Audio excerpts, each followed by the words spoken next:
Hey everyone, Pete from London Camera Exchange, and you join us here today on a really hot, sunny day down in Porchester. I'm joined here by Dave Parry. He is the fountain of all knowledge, the guru of all products from Canon. Dave, I mean, I've seen you in the past few months more than I ever have before, really. So you've got lots of new cameras, lots of new lenses, and now we've got 2 more lenses to add to your collection of RFs. Now, I've got the 24mm F1.8 macro IS STM, because that was a mouthful. Well done, yep. And what have you got there?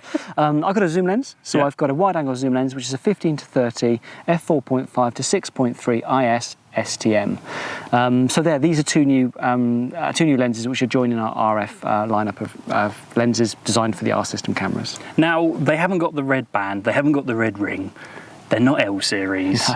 Straight off the bat, we're going to want to know, are they worth it? Well, L series is a funny one. So L series, to become an L series lens, you can have amazing optics, obviously. You've also got to be weatherproofed and be very durable as well. So you need to be designed for that professional environment. Not all lenses make it to that L series criteria, and what you can find is they fulfill some of them, but not all of that criteria. Okay. Now, a big thing you'll notice with RF lenses over things like our EF glass that we've had previously is the quality of the optics. Now you don't have to do this thing called retro focusing, and we won't go into that now. Now, because you don't have to do that with mirrorless cameras, you can get rid of a load of glass, right, which then enables you to have better image quality, but also enables you to do other things which are really cool, like put image stabilizers in lenses that you wouldn't normally have image stabilizers in. And that 24mm is a really good example. So not only is it f1.8, as you mentioned, it's also image stabilized as well. So having f1.8 and image stabilization, I mean, are there any limitations really with stills and video? With the ISO capabilities of modern cameras, I'd probably say no. I think you could probably shoot in any kind of conditions you want. You know, when the light levels really drop down, you don't need to dig your tripod out. You can be there. You've got, if I remember correctly, you've got 5 stops on this one, right, and this one's image stabilized as well, and 5.5 stops on this one. If you use a camera with in-body IS, you're going to get somewhere in the region between 6.5 and 7 stops of image stabilization. So yeah, you can just imagine, you know, being able to shoot in those low light conditions, no tripod, nice and relaxed, and get those shots. And they're both STM lenses, yeah, so decent focusing, nice and smooth? Yeah, so we have 2 types of motor. We have the STM, which is what we call our stepper motors, and then we have the USM, which is the ultrasonic motors. You find the USM motors on the big pieces of glass, big telephoto lenses, because they're great for really fast moving subjects like kingfishers and that kind of thing, yep, when you've got big lenses. The STM we use on a lot more lenses now, 1 because it's really accurate, and 2 because it's really smooth. So if you're using it for both stills and video shooting, it's incredibly smooth. So really, really nice autofocus. And yep, both of these have the STM motors. So this one's got macro in the title. What sort of macro is it? So it's 0.5 times magnification. So it's right on the borderline of what you class as macro. Actually, this one doesn't have macro in the title, but it is also 0.5 as well. Oh, okay. So they both have the capability to do that. And what's great about that's much better than what you'd normally get from a lens like this. But this is, once again, comes back to the RF technology, enables you to do that. It does make these lenses much more versatile. So 1 minute you can be shooting the landscapes and that kind of thing, especially with that type of lens. And suddenly you can see like a particular flower. You think, absolutely, that's amazing. And you'd be amazed at how close you can get in. You can practically, they're about 13, 14 centimeters from the optical center of the lens is how close you can get. But from the end lens element, it's literally like a few centimeters from the end. You can get in right into your subject. Need some filters then. Yeah. You can get in really, really close to your subject and get an amazing macro effect. So yeah, it makes these lenses really versatile. So on my lens, being a prime lens, I've got obviously the focusing ring here, and I've got, is this your control ring, the clicky one? Yes, so yeah, these both have control rings on them. That one's got a clickable control ring, so it's very definite when you're feeling, if you're changing like apertures or ISO or something like that, you've got that definite click. With this one, it's silent. And the reason why we've done this is we think this one could be really good for video shooting as well as stills, because you've got the versatility on the, the 15 to 30, you can compose yourself nicely, and you can get that nice shot, that nice sort of vlogging style shot. So this one's no sound on this one, and you've got the click on that one.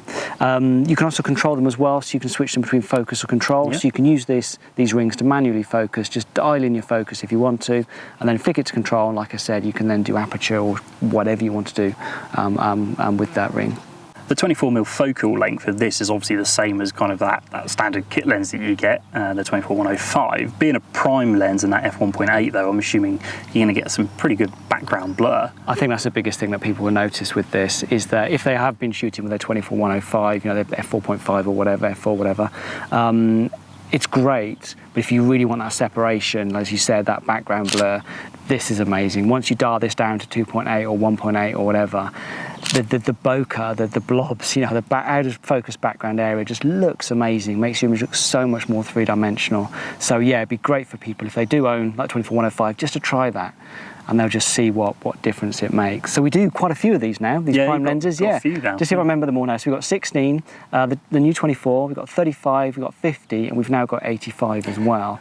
And they're between sort of f1.8 and f2 and f2.8. So, and some of them are image stabilized as well. And an interesting side note, I was talking to somebody a little while ago, and they brought it to my attention that those 5 lenses, so the 16, 24, 35, 50, and 85, you could buy all of those for somewhere around the same price as our RF 2470 2.8 L series. So okay, it's one lens against 5. Yeah.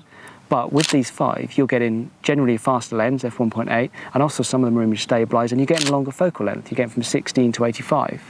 And I don't know about you, but I love prime lenses. Yeah. They make you think in a different way. I'm sure they do, isn't it? Got to move your feet.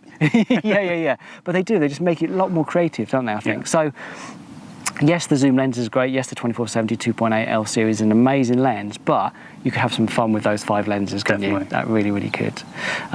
This one, when we were talking about like the range of lenses that we have, obviously this is 15 to 30. We then, in the same kind of range, do a 24-105. Okay, yeah. And then we also do the 100 to 400 as well. Okay, yeah.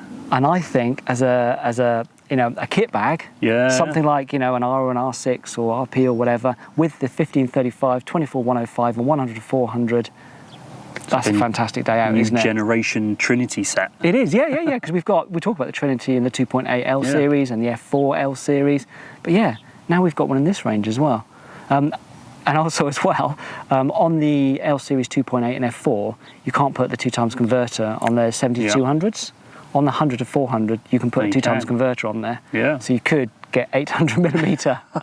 I mean, it's aperture, I don't know what the aperture is, it's f16 or something like that. We'll be right today. Yeah, so today you're absolutely fine. But essentially you could have 15 to 800mm. Yeah.